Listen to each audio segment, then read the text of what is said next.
नमस्कार, राष्ट्र की बात के साथ मैं हूं मानक गुप्ता। आज बात करेंगे ममता बनर्जी के दिल्ली प्लान की। क्या दीदी के दिल में दिल्ली है? सवाल इसलिए उठ रहा है क्योंकि ममता बनर्जी को टीएमसी संसदीय दल का नेता चुन लिया गया है।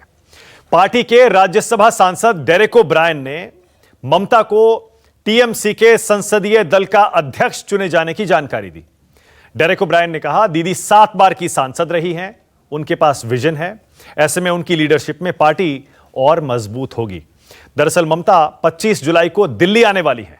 इस दौरे से पहले इस अहम फैसले के कई मायने निकाले जा रहे हैं। इससे पहले ममता ने शहीद दिवस के मौके पर बुधवार को, आपको याद होगा, मेगा वर्चुअल रैली की थी। इस रैली में देश भर से लोग जुड़े थे। दिल्ली के कॉन्स्टिट्यूशन क्लब में कई विपक्षी नेता भी पहुंचे थे। इस दौरान ममता ने दिल्ली में बड़े रोल का संकेत दे दिया था। उन्होंने विपक्ष की एकता की बात तक उठा दी थी। ममता ने चेतावनी भरे लहजे में कहा था, वक्त रहते एक हो जाएं, नहीं तो वक्त निकल जाएगा। वर्चुअल रैली में ममता क्या बोली थी, जरा एक बार फिर से आपको याद दिला देते हैं, सुनिए। चट को मैं विनती करने चाहूंगी, हॉल लीडर लोगों को जाइए, आपको पार्टी को समझाइए, सब एक साथ में काम करने के लिए एक फंड बनाइए और एक फंड से अभी से प्लानिंग कीजिए। अगर after death comes the doctor, कुछ नहीं होता। अगर डिजीज होने का साथ साथ में आप डिजीज को रुकने के लिए कोई बंदोबस्त करते हैं, ट्रीटमेंट करते हैं ठीक से, तो पेशेंट अच्छा हो जा सकता है। तो अभी आपका टाइम है, जितना दिन आप पोस्ट करोगे इतना दिन ही नष्ट होगा। इसी रैली में ममता ने दिल्ली आने की जानकारी भी दी थी और विपक्ष के नेताओं से मुलाकात करने की अपील की थी। जरा वो भी ममता का बयान सुन लीजिए। I also want to meet the important opposition leaders। अगर ये टाइम में शरद जी आप है, आप उधर में चिदम्बरम जी सब वगैरह वगैरह सब है, आप लोग सोच लीजिए। अगर आप लोग एक मीटिंग बुला सकता है तो वी कैन अटेंड 26 और 27 और 27, 28, 29। ये 3 दिन में अगर आप एक मीटिंग कर सकता है तो हम लोग at least we can sit together, at least we can talk where the country is going on. यानी अब बिल्कुल साफ हो चुका है कि ममता बनर्जी की नजर अब दिल्ली में बड़ी भूमिका निभाने पर है। दीदी के दिल्ली आने के कई मायने निकाले जा रहे हैं। दरअसल बंगाल में जीत के बाद ममता का कद राष्ट्रीय राजनीति में बढ़ गया है। अब तक वो सीएम के तौर पर केंद्र सरकार को घेरती रही हैं। अब एक बड़े रोल में सीधे दिल्ली में रहकर केंद्र सरकार को घेरेंगी, क्योंकि अब वो टीएमसी की संसदीय दल की नेता बन गई। हालांकि वो सांसद नहीं है, लेकिन विधायक भी नहीं है। आपको याद होगा, विधायक का चुनाव भी हार गई थी, लेकिन मुख्यमंत्री हैं और अब वो टीएमसी की संसद में नेता बन गई है। माना जा रहा है जुझारू और तेज तर्रार छवि के कारण वो विपक्ष का चेहरा बन भी सकती हैं और खुद को पीएम मोदी के सामने पेश कर सकती हैं। ममता 2024 के लिए विपक्ष को एकजुट कर सकती हैं, करना चाहती हैं। बंगाल में मोदी और शाह की जोड़ी को हराकर लगातार तीसरी बार सत्ता में आने का भी उन्हें फायदा मिल सकता है। पीएम मोदी के खिलाफ विपक्ष का चेहरा बनने की कोशिशों के तहत ममता लगातार बीजेपी पर हमलावर हैं। चुनाव से पहले भी थी बंगाल में और चुनाव के बाद भी हैं। वो बीजेपी के देश भर से सफाई की बात कह रही हैं और कह रही हैं, जब तक बीजेपी साफ नहीं हो जाती तब तक सभी राज्यों में खेला होबे। हालांकि बीजेपी पुराने बयान के आधार पर ममता को कटघरे में खड़ा कर रही है। बीजेपी कह रही है, जब ममता बंगाल चुनाव में यूपी, बिहार और गुजरात वालों को बाहरी कह रही थी, तो अब किस मुंह से इन राज्यों में वोट मांगेंगी। और हम लोग जानते हैं कि ममता बनर्जी कोशिश कर रहे हैं 2024 में प्रधानमंत्री होने के लिए। जब विधानसभा चुनाव में ममता बनर्जी भाषण देते थे, तब दिल्ली से जो लोग आते थे उसको बोल रहे कि बाहरी है, यूपी से लोग आते हैं तो वो बोल रहे बाहरी है। तो ये सिर्फ कर रहा है, लेकिन सब लोग जानते हैं 2019 में भी उन्होंने कोशिश किया था, इस बार भी नहीं होगा। यानी ममता के दिल्ली प्लान से एक बार फिर विपक्षी एकता पर बहस छिड़ गई है। राष्ट्र की बात में हमारा आज का सवाल, दीदी अब दिल्ली में करेंगी खेला, और क्या वो खेला हो पाएगा? और क्या 2024 में होगा मोदी वर्सेस ममता? राष्ट्र की बात में आज मेरे साथ टीएमसी की तरफ से बोलेंगे शुभंकर भट्टाचार्य, बीजेपी की तरफ से राजीव जेटली आपकी टीवी स्क्रीन पर आ रहे हैं, तहसीन पूनावाला आ गए हैं, कांग्रेस सपोर्टर हैं, पॉलिटिकल एनालिस्ट हैं, आशुतोष आ गए हैं, सीनियर जर्नलिस्ट हैं, पॉलिटिकल कमेंटेटर हैं, और संगीत रागी आ गए हैं, दिल्ली यूनिवर्सिटी के प्रोफेसर हैं, राजनीतिक विश्लेषक हैं, आरएसएस के विचारक हैं। आप सभी का स्वागत। शुभंकर भट्टाचार्य, आपसे शुरू कर रहा हूं। शुभंकर, अब इस बात में कोई शक नहीं रह गया कि दीदी बंगाल जीतने के बाद दिल्ली आना चाहती हैं। अब तो ऐलान कर दिया उन्होंने कि दिल्ली आ रही हैं। संसदीय दल का नेता टीएमसी का बनी है वो, इसके पीछे जाहिर है उनका मकसद अब यही है ना कि दिल्ली में रहकर दिल्ली की राजनीति करनी है और प्रधानमंत्री कुर्सी पर उनकी नजर है। अब तो साफ हो गया ना शुभंकर?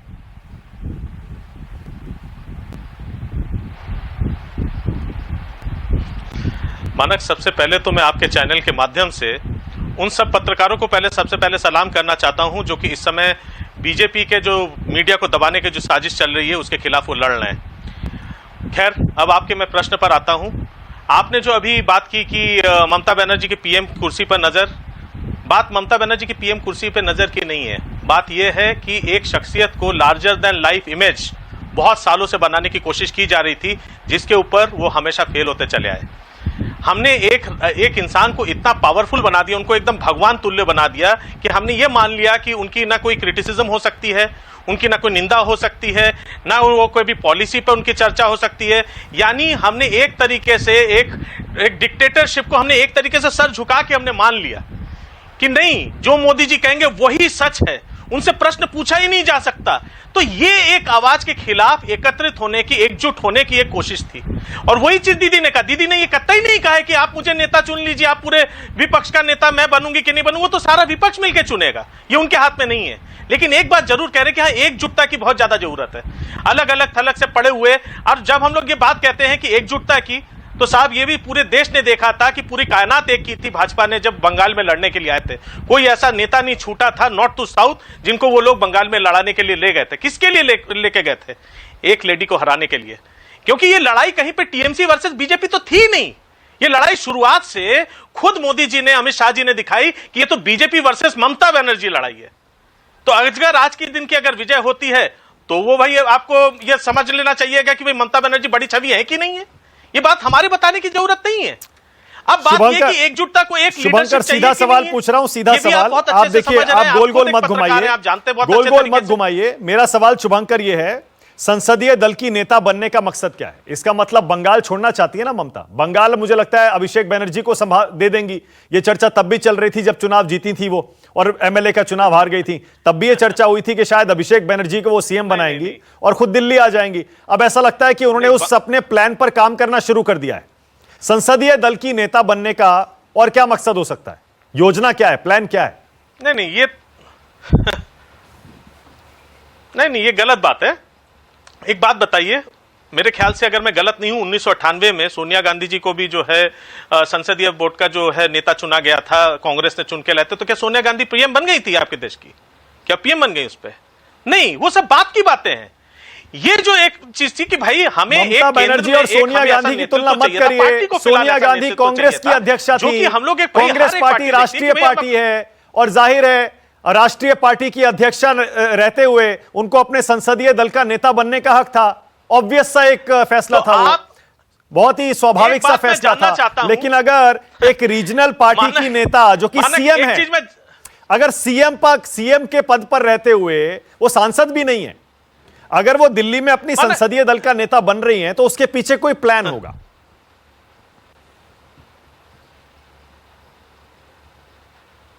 मानक, सबसे पहले तो बात यह है कि हम लोग इस बात को क्यों ऐसा कहते हैं।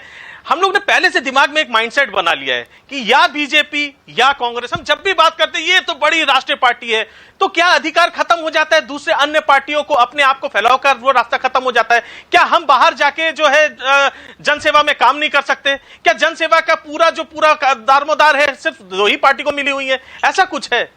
नहीं, बिल्कुल नहीं। मेरा कहने का वो मकसद नहीं था, बल्कि मैं तो हमेशा कहता हूं हर पार्टी को पूरे देश में जाकर अपने पैर पसारने का हक है। हर पार्टी को किसी भी राज्य में चुनाव लड़ने का हक है। हर पार्टी को अपना प्रधानमंत्री पद का उम्मीदवार पेश करने का भी हक है। फैसला जनता के हाथ में होता है। लेकिन मैं दूसरी बात कह रहा हूं, मैं कह रहा हूं अगर दिल्ली की राजनीति में दीदी बिल्कुल, आ रही है यही तो उस बात को मान लीजिए ना। मानने में क्या दिक्कत है? मानते भी नहीं है आप, मान लीजिए हाँ दिल्ली की राजनीति कर रही है वो, और बहुत ऑब्वियस सा फैसला है। 66 साल की हो रही है ममता दीदी। अरे क्यों अब हो नहीं सकता है मानेंगे? 2024 में उनके पास ये आखिरी मौका हो, एक सुनहरा मौका, क्योंकि अभी इस समय और कोई विपक्ष में नेता ऐसा दिखता नहीं है जो लगातार 3 चुनाव जीता हो और बीजेपी को जो टफ फॉर्म में रही है उसको इतनी बड़ी हार उसने दी हो। तो मान लीजिए हाँ दिल्ली आ रही है, करेंगी दिल्ली की राजनीति, बनेंगी विपक्ष का चेहरा, ठोकेंगी प्रधानमंत्री पद के ऊपर दावा, मान लीजिए, क्या दिक्कत है?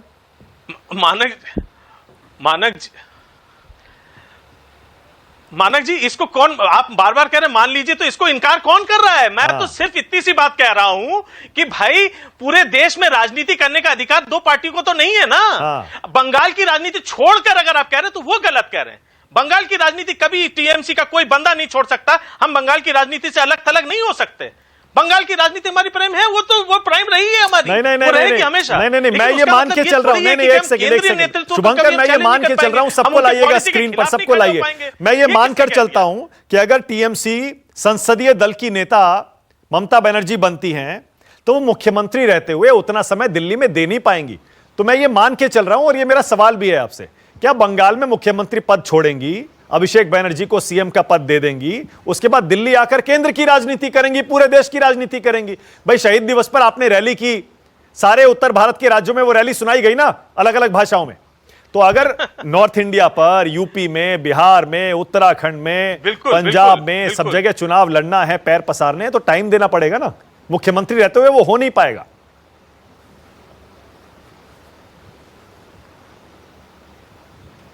देखिए, जहां तक टाइम देने की बात है मानक जी, मैं आपको बता दूं, इसी देश में जब स्कूल कॉलेज बंद हो गए तो घर पे तो ऑनलाइन क्लासेस चल रही हैं।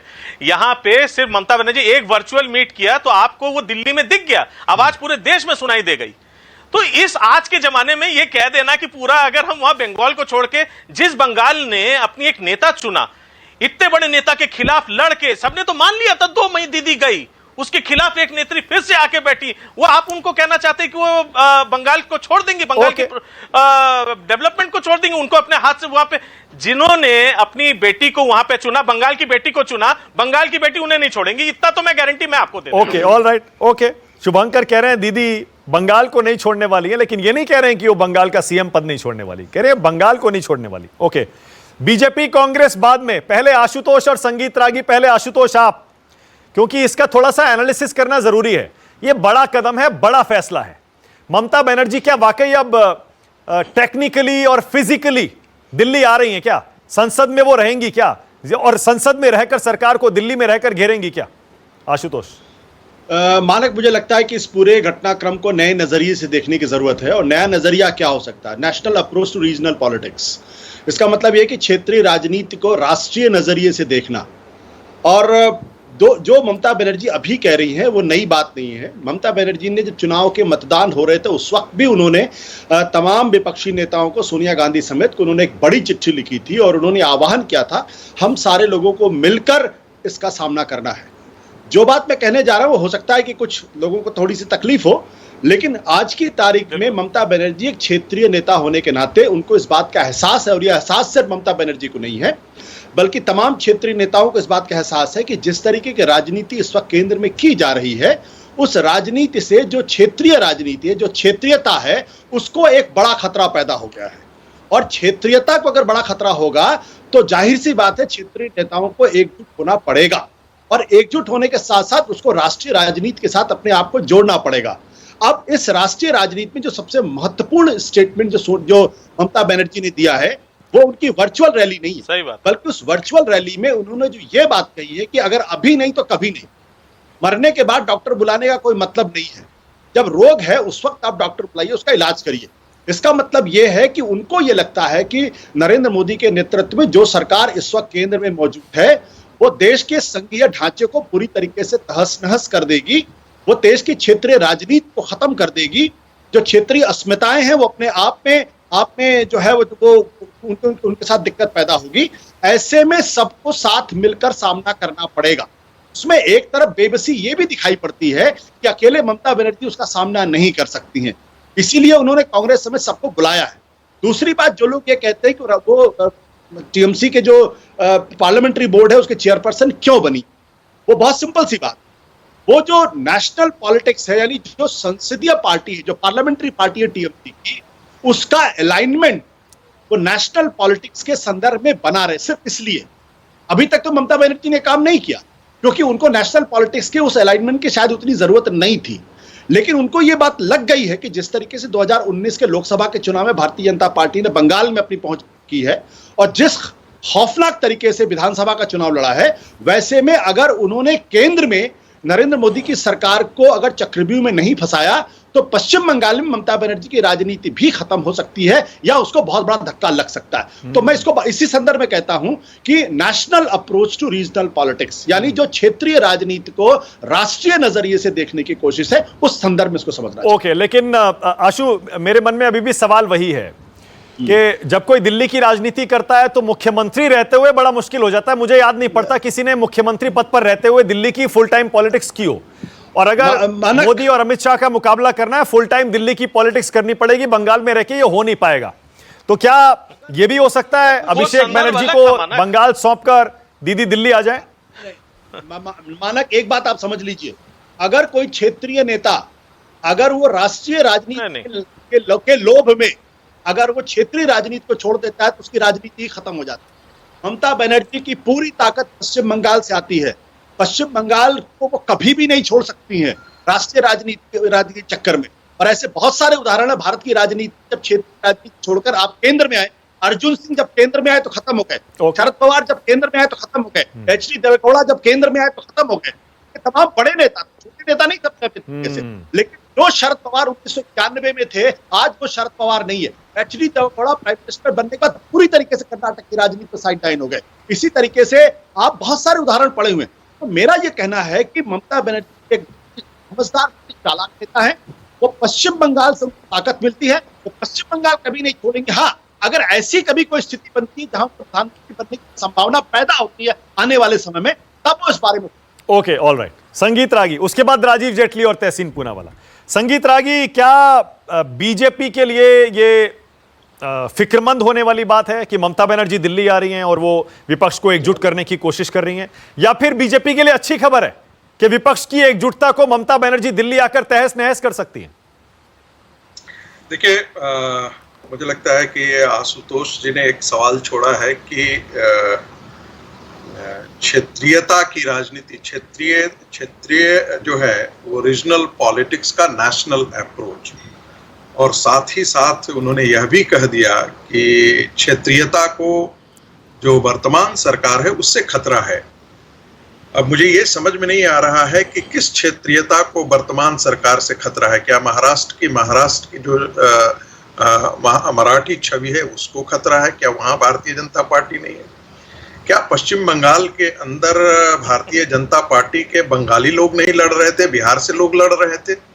ये एक अजब सा ये मुझे लगता है ये विमर्श खड़ा करने की कोशिश की गई है कि आप क्षेत्रीयता को वर्तमान सरकार जो है वो खत्म कर देना चाहती है, इसीलिए ममता बनर्जी एकजुट हो रही है। मुझे नहीं, मैं एक बात से सहमत हूँ आशुतोष, और वो कि ममता बनर्जी को बिल्कुल ये डर है कि बेशक इस चुनाव में, बंगाल के चुनाव में वो जीत गई हैं, लेकिन उनको इस बात का बिल्कुल एक खतरा है कि आने वाला विधानसभा चुनाव जो है वो शायद उनके हाथ में नहीं रह सके।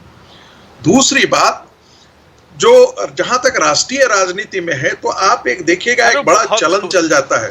मानक जी, जब भी कोई क्षेत्रीय दल जीत करके बहुत बड़े जीत लेकर के आता है विधानसभा में, तो उसके बाद यही ये सुर चल जाता है कि देखिए वो तो प्रधानमंत्री का मेटल था, वो प्रधानमंत्री का एक नया उभरता चेहरा है। आप अखिलेश यादव को याद कीजिए जरा सा, मायावती को याद कीजिए जरा सा, ऐसे तमाम चेहरे गिनाए जा सकते हैं। जब क्षेत्रीय राजनीति में उनका उभार हुआ तो उनको लगा कि वो आने वाले दिनों में प्रधानमंत्री मोदी को चुनौती दे सकते हैं। अब ममता जी के लिए भी यही बात की है, लेकिन एक चीज जानिए, दो चीजें बहुत इंपॉर्टेंट है। ममता जी की जो राजनीति और उनकी तुनक मिजाजी है, मुझे लगता है कि यही अपने आप में सबसे बहुत बाधा है कि सभी को साथ लेकर के वो चल सकते हैं। दूसरी बात, क्या आने वाले दिनों में लेफ्ट पार्टियां ममता के साथ जाना पसंद करेंगी? क्या शरद पवार इनका नेतृत्व स्वीकार करेंगी ममता बनर्जी का? क्या कांग्रेस पार्टी जो एक राष्ट्रीय पार्टी है, क्या ममता बनर्जी के उभार को वो स्वीकार करेंगी? एक राष्ट्रीय राजनीति में उनको एक स्वीकार्यता मिलेगी क्या? मुझे लगता है कि ये आपस में ही लड़कर के एक दूसरे का संहार करेंगे। देखिए, क्षेत्रीय दल पर, क्षेत्रीय आधार पर जो पार्टी एंकर पार्टी होती है उसके साथ आप खड़े हो जा सकते हैं, लेकिन जहां आपका स्वयं का अस्तित्व खतरे में आ जाए, जहां पर लगता है कि शरद पवार तो अब अंतिम अपने जीवन के अंतिम पड़ाव पे हैं, उनकी राजनीति का ये अंतिम पड़ाव है, ऐसी स्थिति में वो नेतृत्व ममता बनर्जी का स्वीकार करें, मुझे नहीं लगता है। चंद्रबाबू नायडू क्या उनको स्वीकार कर लेंगे? मुझे ऐसा नहीं लगता है। और ये आने वाला 2022 का चुनाव बहुत दूर है। मुझे ऐसा लगता है कि बंगाल की राजनीति में चूंकि भारतीय जनता पार्टी की धमक बढ़ी है, और आने वाले दिनों में यदि बंगाल की राजनीति में भारतीय जनता पार्टी अपनी स्ट्रीट पॉलिटिक्स को उनके गली और चौराहों पर लेकर अपनी राजनीति को लेकर के जाती है, तो इनके लिए बहुत ज्यादा मुश्किल होगा। एक बात और, एक अंतिम बात कहना चाहता हूं, इसमें एक बात और भी निकल करके आ रही है कि ममता बनर्जी को अपने ही संसद के नेताओं पर विश्वास नहीं रहा है। क्या उनको यह डर सता रहा है कि संसद के जो नेता जो संसद में है उनमें से टूट होगी? क्या उनको वो गोलबंद करने में सफल रहते हैं या नहीं रहते हैं? मुझे ऐसा लगता है कि यह भी एक एस्पेक्ट है जिसको विमर्श में लाया जाना चाहिए। Okay, all right. पहले राजीव जेटली, उसके बाद तहसीन पूनावाला। राजीव जेटली, आप स्वागत कर रहे हैं ममता दीदी के दिल्ली आने का, या फिर खतरे की घंटी है, क्योंकि इकलौती नेता है जो अभी हाल में आपको बड़ी करारी हार देके आई हैं? राजीव जेटली, दिल्ली आने के लिए तो किसी को भी अनुमति है, कोई भी दिल्ली आ सकता है, गुंडों में फंस सकता है। दीदी के हिसाब से तो बंगाल के अलावा पूरा प्रदेश ही गुंडों का होता है, पंजाब से, हरियाणा से, दिल्ली से, उत्तर प्रदेश से, बिहार से, महाराष्ट्र से, पश्चिम का नाम जाता है कि गुंडे हमारे पश्चिम, और पश्चिम बंगाल वाले लोग भी गुंडे हैं उनकी नजर में, क्योंकि इन्होंने डेमोग्राफी थोड़ी सी बदली है पश्चिम बंगाल की। आजकल कुछ लोग इंपोर्ट करते हैं, उसके बाद वापस चले जाते हैं। वो एक सभ्य पुरुष है जो ममता बनर्जी के साथ है, लेकिन हम तो फिर भी स्वागत करेंगे। पश्चिम बंगाल को आपने जरूर अलग तरीके से बना दिया, लेकिन ये देश आपका, आप आके राजनीति कर सकती हैं। आपकी इच्छा है चुनाव लड़ने की, आप लड़ सकती हैं। आपकी इच्छा है कि जो रीजनल पार्टियां उनके साथ अलायंस करना चाहती हैं तो आप कर सकती हैं, कोई आपत्ति नहीं है हमें। देखिए, एक बार थोड़ी सी हम आग्रह करेंगे टीएमसी के प्रवक्ता से कि ममता दीदी को इतनी बात जरूर बोलें कि वहाँ जो हालात कर रखे हैं आपने, थोड़ा उसको सुधारिए। दूसरी राजनीतिक पार्टी से कोई लोग जुड़े हुए हैं या किसी धर्म विशेष से नहीं आते, तो इस तरीके से कत्लेआम मत करिए उनको बख्श दीजिए। थोड़ा हाथ जोड़ के विनती है आपसे, बहुत डरे हुए हैं वो बेचारे लोग वहाँ पे। अच्छा, तो हम नहीं चाहते कि इसी तरीके का खौफ, इसी तरीके का जो कत्लेआम है, जो मंजर लोगों ने पश्चिम बंगाल में देखा, वो और किसी प्रदेश में देखने को मिले। खैर, और किसी प्रदेश के अंदर उनका कोई अस्तित्व नहीं है। और बंगाल में भी अगर मैं बात करूं तो दीदी कहाँ की विधायक है, कहाँ से विधायक है बताइए? पश्चिम बंगाल में तो दीदी को हरा दिया गया। पश्चिम बंगाल की जनता ने किसी को पसंद किया या नहीं किया? जवाब देना चाहता हूं राजीव, लेकिन आपने अभी कहा कि गुंडों में फंसना चाहती हैं तो दीदी दिल्ली आ जाएं। आप किनको गुंडा कह रहे हैं? कौन से? मुझे पता है आप वो जो है ना, वो एक वो डायलॉग है, रजिया गुंडों में फंस गई, वो गाना है, शायद आप वो इस्तेमाल करना चाह रहे थे, लेकिन कौन से, किनको गुंडा कह रहे हैं आप? दीदी का ये कहना है जो बांग्लादेश के अलावा बाकी भारत के अंदर लोग रहते हैं वो सभी गुंडे हैं। पश्चिम बंगाल में भी गुंडे हैं, और जब कोई पश्चिम बंगाल में दिल्ली से जाता है, मैंने आपको बोला किसी भी प्रदेश से जाता है तो उसे गुंडा कह के संबोधित किया जाता है। और बता दें, ये शुभांकर भट्टाचार्य जी बता दें, दिल्ली में आपने कहा दीदी गुंडों में फंसना चाहती हैं तो दिल्ली आ जाएं। दिल्ली में कौन है गुंडे? आप क्या विपक्षी दलों को गुंडा कह रहे हैं क्या? सारा देश गुंडा है दीदी के हिसाब से। दीदी के हिसाब से ये चुनावों के प्रचार के दौरान बोलती है दीदी कि पूरे देश के गुंडे हमारे यहाँ पर आकर इकट्ठे हो गए हैं। मतलब अगर कोई पश्चिम बंगाल में जाएगा तो वो गुंडा कहलाएगा। और दीदी अपने हाथों से थोड़ा कुछ बताना चाहता हूं, हिदायत अपनी नॉलेज थोड़ी सी बढ़ाना चाहता हूं। नहीं, हाईकोर्ट दीदी को बता रहा है कि मैडम रजिया मैडम बख्श दीजिए। हाईकोर्ट ने दीदी को बोला है कि आप किस तरीके का कत्लेआम कर रही है। वहां नेशनल ह्यूमन राइट कमीशन ने इसका संज्ञान लिया है। अरे बहुत बुरी हालात में वही सब लोग वहां पे। अब ये चर्चा नहीं बननी चाहिए, ये चर्चा नहीं होनी चाहिए मानक जी कि अभी वो दिल्ली आना चाहती है, नहीं आना चाहिए। चर्चा ये होनी चाहिए पश्चिम बंगाल के अंदर जो लोग रहते हैं, पश्चिम बंगाल के मूल निवासी हैं, उनकी जान बख्शने के लिए हम सबको मिलकर गुजारिश करनी चाहिए। अच्छा, मतलब आप दीदी को पश्चिम बंगाल में सीमित करना चाहते हैं और दीदी वो जंजीरें तोड़कर दिल्ली आना चाहती हैं। बड़ी सीधी सी लड़ाई है। और यही बात तो बिल्कुल आशुतोष कह रहे थे कि दीदी ने रियलाइज कर लिया कि जब तक बीजेपी उनको पश्चिम बंगाल में सीमित करके उनके विकेट पर हराने की कोशिश करती रहेगी और दीदी बैकफुट पर खेलती रहेगी, तब तक दीदी डिफेंसिव होकर कहीं ना कहीं हार की तरफ बढ़ेगी। इसीलिए दीदी ने आपका गेम समझ लिया है। दीदी अब कह रही है अब मैं बंगाल में लिमिटेड होकर नहीं रहूंगी, अब मैं दिल्ली में खेलूंगी, अब मैं आपकी टेरिटरी में जाकर आपको चुनौती दूंगी। आप उसके लिए तैयार है नई स्ट्रैटेजी के लिए?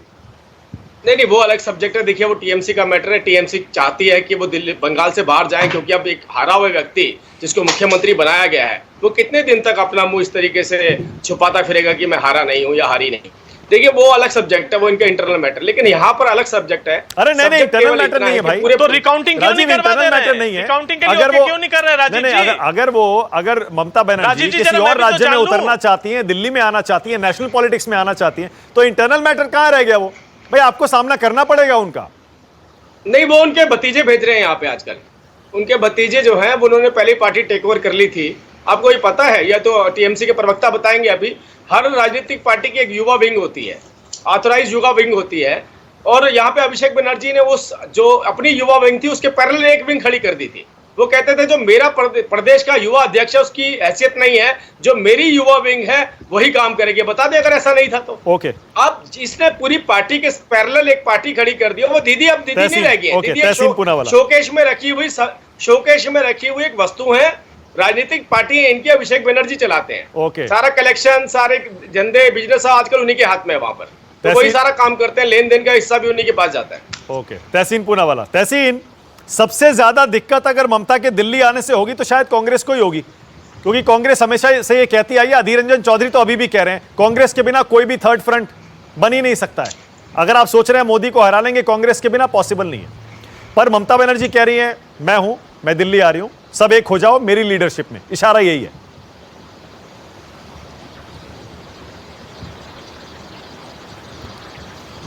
स्वागत है उनका। बाय द वे, माना कांग्रेस पार्टी क्यों नहीं है आपके पैनल पे? राजीव जेटली जी की बात मैं बड़ी गहराई से सुन रहा था, तो हाँ बोलिए। माना थैंक यू। हाँ बोलिए तहसीन। Thank you. क्या है, खाली शोर मचाना, खाली बर्तन सबसे ज्यादा शोर मचाते हैं ना। अब 27 मिनट हो गए मैं बोल रहा हूँ तो बीच में बात करना, खैर कोई बात नहीं। देखिए ऐसा है कि तो बीच में बात करना, खैर कोई बात नहीं। देखिए ऐसा है कि दो चीज में अपनी बात समाप्त करूंगा। राजीव जी की मैं बात सुन रहा था बड़ी गहराई से, तो राजीव जी ने कहा तो हो गया उनका कि गुंडों के बीच, दो तो बड़े गुंडे हैं दिल्ली में बैठे हुए, तो दो गुंडों के बीच जो लोगों के फोन में घुसते, बेडरूम में घुसते, घरों में घुसते। आप गुंडे नहीं है उनकी नजर में। मैं आपको चैनल पे थोड़ा सा करेक्ट कर दूं, आप उनकी नजर में गुंडे नहीं है। मैं आपको फिर से राजीव मैं कुछ और बता रहा हूं। Rajiv one second. तहसीन भाई उसमें नहीं है, मैं कोट कर रहा हूँ इस बात को। ना मैं समझ गया। डिबेट डिरेल हो जाएगी, मैं डिरेल होने नहीं देना चाहता हूँ। तहसीन, प्रधानमंत्री और गृह मंत्री के लिए इस तरह के शब्दों का इस्तेमाल मत करिए। समझ नहीं पाता हूँ अपने पॉइंट्स कहिए। बात जो है तहसीन, ओनली तहसीन पूनावाला। तहसीन, दूसरों की आवाज क्यों नहीं आ पाती है डिबेट में? ओके, ओनली तहसीन पूनावाला। बोलिए तहसीन।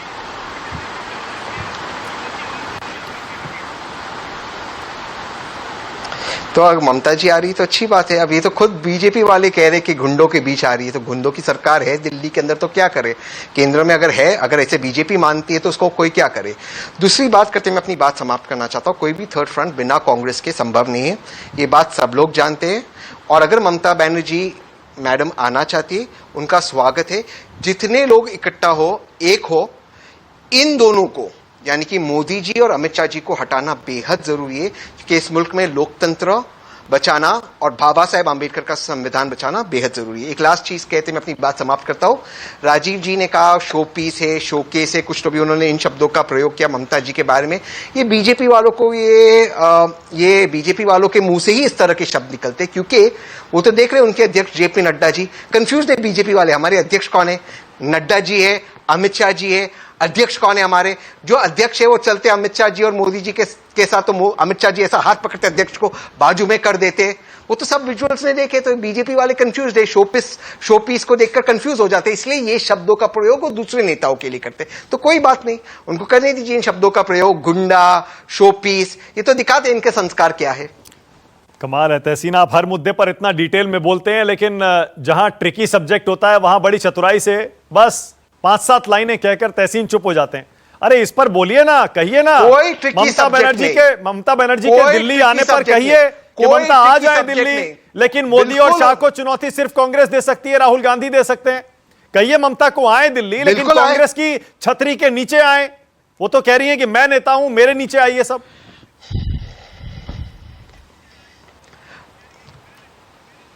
मोदी जी और अमित शाह जी को जो नेतृत्व हटाएगा वो है भारत के लोगों का नेतृत्व। भारत के 135 करोड़ लोग एकजुट होकर इन दोनों को यहां से हटाएंगे, क्योंकि इन दोनों ने, मोदी जी और अमित शाह जी ने, इस देश को पूरी तरह से खत्म किया है, बर्बाद किया है। अर्थव्यवस्था खत्म की है, इकोनॉमिकली खत्म किया है, हेल्थ में खत्म किया है, लोकतंत्र खत्म किया है, मीडिया को खत्म किया है। इन दोनों को भारत के 135 करोड़ लोग हटाएंगे। नहीं, इस चीज को आप वो तो ठीक है, लेकिन क्या आपको ममता बनर्जी का, मतलब कांग्रेस को ममता बनर्जी का नेतृत्व स्वीकार होगा बीजेपी के खिलाफ? सवाल यह है, क्या दीदी का नेतृत्व कांग्रेस को स्वीकार होगा? मानक जी, बहुत अच्छा प्रश्न आपने पूछा मानक जी, इसलिए मैं आपको जवाब दे दूं। और आपको ये जवाब मैं इसलिए दे रहा हूं क्योंकि आप और आशुतोष जी, यहां पर आप लोगों ने संविधान को पढ़ा है। भारत में जो वोट जाता है वो पॉलिटिकल पार्टी को जाता है, व्यक्ति को नहीं जाता। ये कोई व्यक्ति को लगता होगा कि मैं आई मी माई सेल्फ से ये देश बदल गया है। बाबा साहेब आंबेडकर का संविधान पार्टी को वोट देता है। जो पार्टी के सबसे अधिक सीट होंगे वो पार्टी प्रधानमंत्री चूज करेगा। खत्म हो गया। नहीं, ऐसा जरूरी थोड़े है। क्या बात कर रहे हैं? पार्टी को सबसे अधिक बताइए, क्या बात कर रहे हैं तहसीन? आप तो इतना पढ़ लिख कर रिसर्च करके आते हैं, इतना कन्वीनियंटली आप इतने बड़े बड़े फैक्ट्स देखिए नजरअंदाज कर रहे हैं। जरूरी थोड़े है जिसको सबसे ज्यादा वोट और सबसे ज्यादा सीटें मिलती हैं पीएम उसी का बनता है। अभी बताऊं आपको 5 एग्जाम्पल अभी के अभी 2024 की बात कर रहा हूं। मैं 2024 की बात कर रहा हूं। मैं हाँ, देवेगौड़ा, आईके गुजराल, मैं आपको बताता हूं, देवेगौड़ा, आईके गुजराल, वाजपेयी जी के पास मेजॉरिटी थी। मैं उसकी बात नहीं कर रहा हूं, मैं भविष्य की बात कर रहा हूं। 2024 में उस वक्त हम तय करेंगे, लेकिन एक चीज तय, 135 करोड़ लोग अमित शाह जी और मोदी जी को यहां से बाहर करने वाले, ये चीज तय है। प्रधानमंत्री कौन बनेगा? एक सेकंड, मैं और स्पेसिफिक सवाल पूछ लेता हूं, और स्पेसिफिक पूछ लेता हूं, जो अभी आशुतोष ने भी कहा था। दीदी कह रही है अभी नहीं तो कभी नहीं, और बाकायदा उनकी तरफ से यह कहा गया, हर बार 14 और 19 में क्या हुआ, हम चुनाव से कुछ महीने पहले एकता की बात करते हैं। जब तक चुनाव आता है तब तक बहुत देर हो चुकी होती है। वो कह रही है अभी से एकजुट हो जाओ, यानी कि अभी से आप एक गठबंधन बना लो। ये जो आप कह रहे हैं चुनाव के बाद देखा जाएगा, ममता उसको रिजेक्ट कर रही है। वो कह रही है वो स्ट्रेटेजी अब नहीं चलने वाली। 24 से 2-3 साल पहले आपको एक छतरी के नीचे आना पड़ेगा।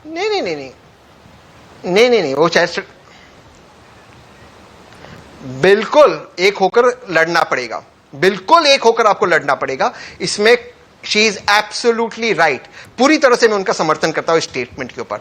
लेकिन जो एमपीज इलेक्ट हुए, मोदी जी को भी उन्होंने सिलेक्ट किया ना, जो बीजेपी के 303 एमपीज इलेक्ट हुए 2019 में, उन्होंने फिर वोट करते मोदी जी को सिलेक्ट किया ना। तो वोटिंग प्रोसेस है, होगा, ये तो कॉन्स्टिट्यूशनल प्रोसेस है। आप इस कॉन्स्टिट्यूशनल प्रोसेस को डिनाई कर रहे हैं। वो तो सबको आज से एक होना पड़ेगा, वरना क्या होगा 2024 के पहले मैं आपको बताता हूं, कहीं से कुछ युद्ध हो जाएगा, कहीं से कुछ बॉम्ब ब्लास्ट होगा, कहीं से कुछ मुद्दे निकाले जाएंगे, कहीं से मीडिया पे रेड होगा। के बिना बीजेपी को नहीं हराया जा सकता। इलेक्शन कमीशन पर स्नूपिंग इशारा ये है, चुनाव से पहले गठबंधन करना पड़ेगा, सीटों का अरेंजमेंट करना पड़ेगा, बंटवारा करना पड़ेगा। क्या उसके लिए कांग्रेस तैयार होगी? बिल्कुल करना पड़ेगा, करना ही पड़ेगा, करना ही पड़ेगा, क्योंकि मुद्दा है मोदी जी और अमित शाह जी को हटाना है और देश के संविधान को बचाना है, बाबा साहेब आंबेडकर के संविधान को बचाना है। करना ही पड़ेगा। कैसे करना पड़ेगा? यूपी में तो कर नहीं पा रहे। अभी यूपी का चुनाव 6 महीने में होने वाला है। 2024 के लिए कह रहे हैं कर लेंगे। आ गया यूपी का चुनाव, सारे अलग अलग लड़ रहे हैं। 24 में कैसे करेंगे? कोई बात नहीं, आप देखिए हुकूमत किसकी आती है, कौन सरकार बनाता है यूपी में। आप हैरान हो गए, मैं भी आपके शो पे उस दिन आऊंगा काउंटिंग के दिन, आप हैरान हो गए। आप देखना सिंगल लार्जेस्ट पार्टी कौन सी बनती है। ओके, आशुतोष एक कमेंट करिएगा, उसके बाद जा रहा हूं संगीत रागी, आगे जा रहा हूं।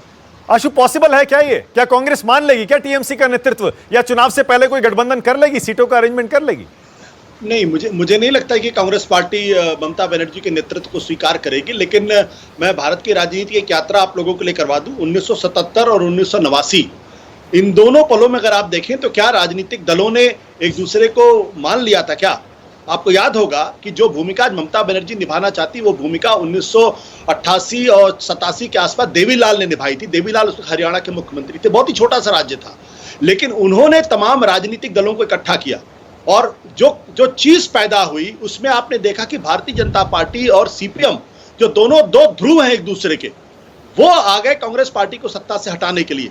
तो अगर ये बात 1989 में साबित हो सकती है तो ये बात 2024 में क्यों नहीं साबित हो सकती है? तो ऐसा नहीं है कि ममता बनर्जी की भूमिका सीमित है। अगर देवीलाल ने आगे बढ़ के विश्वनाथ प्रताप सिंह की मदद नहीं की होती, अगर देवीलाल ने आगे बढ़ के देश के दिल्ली के अंदर तमाम विपक्षी पार्टियों का एक सम्मेलन अगर नहीं किया होता, उन्होंने एनटी रामाराव को, रामकृष्ण हेगड़े को और तमाम लोगों को नहीं जोड़ा होता, तो आज भी कांग्रेस पार्टी केंद्र के अंदर होती। लेकिन उस वक्त सबको ये लगा कि केंद्र के अंदर कांग्रेस पार्टी का होना देश के लिए खतरनाक है। सब इकट्ठा हुए, तो वही फार्मूला 2024 में क्यों नहीं दोहराया जा सकता है? क्यों नहीं ममता बनर्जी और लेफ्ट फ्रंट एक दूसरे के साथ आ सकते हैं, जैसे कि सीपीएम और बीजेपी आ सकती है? आज बीजेपी लेफ्ट फ्रंट के लोगों को क्या बोलती है? देश के गद्दार बोलती है, देशद्रोही बोलती है। तब यही सीपीएम और लेफ्ट ज्योति बसु और लालकृष्ण आडवाणी एक ही टेबल पर बैठ के खाना खाते थे, तब इनको तकलीफ नहीं होती थी। तो आज ममता बनर्जी और लेफ्ट फ्रंट को साथ बैठने में संगीत रागी, मुझे समझ में नहीं आता। संगीत रागी, जब समय आएगा चुनाव का तो ममता बनर्जी सबको एक कर लेंगी और कांग्रेस, तहसीन की बातों से साफ है, कांग्रेस को भी समझ में आ जाएगा बीजेपी को हराना है तो कॉम्प्रोमाइज करना पड़ेगा। मानक जी, मैं थोड़ा आशुतोष जी की बात को ये आगे करना चाहूंगा। 1977 में इस भारतीय राजनीति में कई नक्षत्र थे, कई ध्रुवतारा थे जिनकी एक नेशनल रीच थी, और उनको लीड करने वाले एक जयप्रकाश नारायण जैसे व्यक्ति थे, मोरारजी देसाई थे, जिनकी एक राष्ट्रीय छवि थी और दागदार नहीं छवि थी, यह भी मान लीजिए। दूसरी बात, जब 1979 की बात आती है तो विश्वनाथ प्रताप सिंह जो है वह भी एक जिसको कहते हैं एंकर भूमिका में थे। ये ठीक है कि देवीलाल और बहुत सारे क्षेत्रीय पार्टियां उनके साथ आ गई, लेकिन उनको एक करप्शन के खिलाफ एक मुद्दा था जिसके खिलाफ कोई नेतृत्व करने वाला उसी राष्ट्रीय राजनीति से निकल करके आया था, कोई क्षेत्रीय दल इसको निकल करके नहीं आया था। इसलिए 2024 में कोई क्षेत्रीय दल का नेता राष्ट्रीय उभार में और राष्ट्रीय पार्टियां का नेतृत्व करने लगे, मुझे ऐसा संभव दिखता नहीं है। हाँ, एक हो सकता है, मुझे लगता है कि एक स्थिति में सारे विपक्षी एकजुट हो सकते हैं। पत्रकारों का एक समूह है जो पिछले 7 साल से बहुत दुखी है, और उसमें मेरे मित्र लोग भी हैं, कई बड़े मित्र हैं, उनका नाम नहीं लूंगा। वो सारे गठबंधन करके यदि विपक्ष को नेतृत्व देना चाहें, क्योंकि उनकी बड़ी मंशा है, माने वो इसलिए दुखी है कि ममता बनर्जी चाहे वो जो मिलता है, कभी ममता बनर्जी को पकड़ लेती है, कभी जो है वो उनको राजीव जेटली दीदी दिल्ली आ रही है, प्रधानमंत्री से भी मिल रही है। मुझे मेरा इसके बाद आ रहा हूं इसके बाद राजीव एक उसका नेतृत्व करे, एक साथ संभव हो सकता है। राजीव जेटली दीदी दिल्ली आ रही है, पीएम से भी मिल रही है, राष्ट्रपति से भी कह रही है और सारे विपक्षी नेताओं से भी शायद मिल सकती हैं 24 के लिए। अगर अभी से बिसात बिछनी शुरू हो गई है तो आप ऐसा तो नहीं कि आप इसको चुनौती को बहुत हल्के में ले रहे हैं, क्योंकि देखिए आप बंगाल में भी जीत का दावा कर रहे थे, 200 सीट कह रहे थे आप, खेला हो गया, ऐसा ना हो दिल्ली में भी खेला हो जाए। खुशी होती है हमें जानकर कि पूरा देश एकजुट हो रखा है, पूरा देश का मतलब सब राजनीतिक पार्टियां एकजुट हो रखी हैं, और देखो अंदर आग लगी पड़ी है, इस देश के प्रधानमंत्री को कैसे हटाया जाए।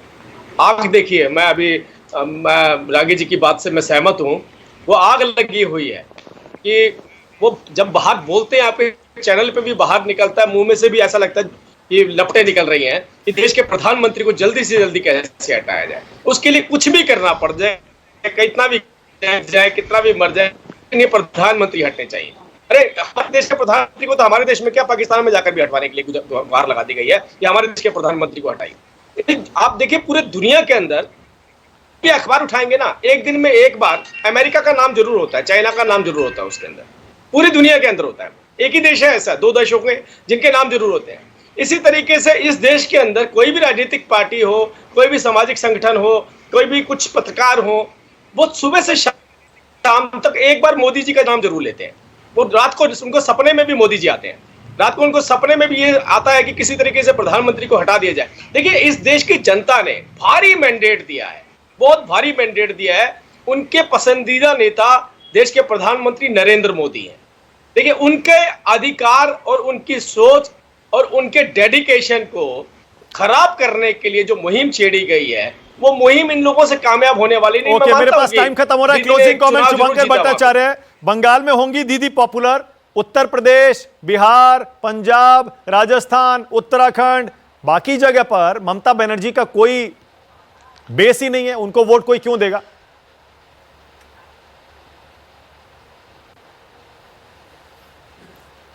देखिए मानक जी, मैं सबसे पहले तो थोड़ा सा मैं संगीत रागी जी और जेटली जी बात कर रहे थे। जेटली जी को मैं ऐसे तो बहुत बड़ा नेता मानता हूं, लेकिन शुरुआती चर्चा उन्होंने ऐसे शुरू की जो पड़ोस की महिलाएं जैसे लड़ती हैं, इस तरीके की जो बातें आ जाती हैं मुझे अच्छा नहीं लगता। क्योंकि आप भी कहीं ना कहीं मुख्यमंत्री और प्रधानमंत्री में दो फिर वही बताया ना, इमेज की लड़ाई की जो है वो आप लोगों ने शुरुआत कर दी और यही लड़ाई आपको आगे तक ले जाएगा, ये आप देखिएगा। दूसरी बात जो अभी मैं काफी देर से मैं सुनता रहा, एक बात जरूर बनाते कि भाई सब लोग मोदी जी को हटाने के लिए, मोदी जी को फिर आप वही लार्जर देन लाइफ वाला बना रहे हैं। लेकिन अगर मोदी जी अगर अपनी मन की बात के आगे दूसरे की मन की बात सुन रहे होते तो दूसरों के गिरेबान में झांकने के लिए पेगासस का इस्तेमाल नहीं होता, ये सॉफ्टवेयर को नहीं लाना पड़ता और ये सारी चर्चाएं आती ही नहीं। दूसरी बात, क्यों नहीं आप बार बार कहते हैं मोदी जी को हटाने के लिए, क्यों नहीं हटाने के लिए बात होगी? यार कोई चीज अगर हमारे देश के लिए अगर बिल्कुल परेशानी का सबब बना हुआ है, अगर कोई इकोनॉमी नहीं संभाल सकता कोई चीज, उसको हटाने की बात क्यों नहीं हो सकती? राजनीति तो है इसी बात का, राजनीति तो होती इसी बात की है कि जो अगर खराब है उसके खिलाफ में लड़ा जाए। अगर नहीं चल पा रहा है, अगर आपसे देश नहीं संभल पा रहा है तो आपको एक ऑल्टरनेटिव चाहिए। आप क्यों नहीं इस बात को समझ सकते हैं कि वो एक ऑल्टरनेटिव के खिलाफ कोई दूसरा ऑल्टरनेटिव हो ही नहीं सकता? कांग्रेस में तो पप्पू है, यहां तो वो है, वहां तो वो है, सबको तो आपने नाम दे रखा है, सबको आपने नाम दे रखा है। लेकिन आज जब कोई अगर शख्सियत अगर बाहर से उभर के आती है तो आप कहेंगे क्षेत्रीय सतह से कैसे बाहर निकले? क्षेत्रीय सतह, अरे ये सारे क्षेत्र आपके भारत से ही है साहब, ये सारे क्षेत्र भारत से हैं और यहाँ पे सबको उतना ही अधिकार है। अगर ममता दीदी के एक रैली में या उनको जो उन्होंने वर्चुअल रैली की, इतने सारे नेता बैठे, उसमें कांग्रेस से लेके सब कुछ बैठे, कहीं ना कहीं स्वीकार्यता सामने आ रही है ना। ओके, तो मैं समझ गया। ओके, मेरे पास टाइम खत्म हो रहा है, मैं समझ गया। जाते जाते शुभंकर भट्टाचार्य ने अहम बात कह दी। मैंने सवाल पूछा था बंगाल के बाहर ममता बनर्जी को लोग क्यों वोट देंगे, वो कभी वहां गई नहीं, कभी वहां चुनाव लड़ा नहीं। तो शुभंकर भट्टाचार्य का इशारा यह है, अगर बंगाल के बाहर लोग ममता को वोट नहीं भी देते तो भी उन राज्यों के नेता ममता को जरूर स्वीकार कर रहे हैं। तो जरूरी नहीं है ममता बनर्जी सारे राज्यों में चुनाव लड़कर अपनी सीटें जिताएं टीएमसी को। अपने अपने राज्यों में अगर सारे क्षेत्रीय दल बीजेपी को हराकर आते हैं तो ममता बनर्जी को वो स्वीकार हो सकती है। यह इशारा है शुभंकर का। चलिए, बहुत शुक्रिया आज राष्ट्र की बात में आने के लिए। आशुतोष आपका, संगीत रागी, तहसीन पूनावाला, शुभंकर भट्टाचार्य और राजीव जेटली, बहुत शुक्रिया। छोटा सा ब्रेक ले रहा हूं, खबरें जारी है। नमस्कार, मैं हूं मानक गुप्ता। अगर आपको हमारा ये वीडियो पसंद आया हो तो इसे लाइक और शेयर जरूर करें और हां, हमें सब्सक्राइब और फॉलो करना ना भूलें ताकि आप देश और दुनिया की कोई खबर मिस ना करें। तो जुड़े रहिए हमारे साथ और देखते रहिए न्यूज़ 24।